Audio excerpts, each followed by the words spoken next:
এখন তোমাকে নিয়ে আর কেউ মজা করবে না। তখন ওই গাছটি জাদু শক্তির সাহায্যে কমলার চুল সোনার বানিয়ে দিল।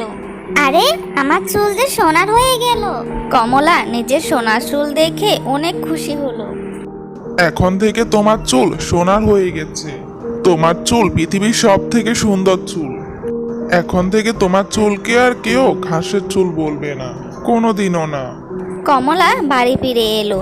রাস্তায় যেই কমলার চুল দেখে সবাই অবাক হয়ে গেল। তখন রাস্তায় দাঁড়িয়ে থাকা দুজন মহিলা নিজেদের মধ্যে বলাবলি করলো, আরে ওই দেখো সোনার চুলের মেয়ে, চুলগুলো দেখতে কি সুন্দর। আরে এ তো কোমল, এর চুল তো ঘাসের মতো ছিল, এত সুন্দর হলো কিভাবে? গ্রামে চারিদিকে কোমলের সোনার চুল নিয়ে বলাবলি করছিল। কোমলও নিজের সোনার চুল দেখে খুব খুশি ছিল। সব মেয়েরা কোমলের কাছে এর রহস্য জানতে চাইতো। এভাবে সময় কেটে গেল আর কোমলও বড় হয়ে গেল। সোনার চুলের জন্য ওকে আরো বেশি সুন্দর দেখাতো, তাই এখন সে ভীষণ সুন্দরী হয়ে উঠেছিল। একদিন পাশের গ্রামের রাজা পরিপুর গ্রামে শিকার করতে এসেছিল। শিকার করতে করতে রাজা তার সৈন্যদের থেকে আলাদা হয়ে পড়লেন।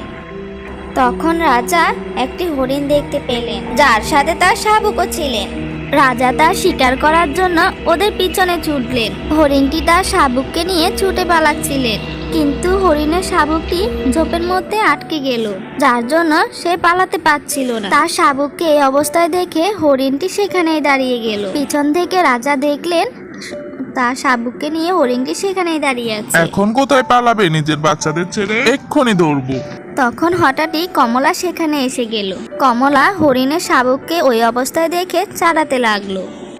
আরে চিন্তা নেই, তোমার কিচ্ছু হবে না, আমি তো আছি। আমি তো তোমাকে সাহায্য করার জন্য এখানে এসেছি।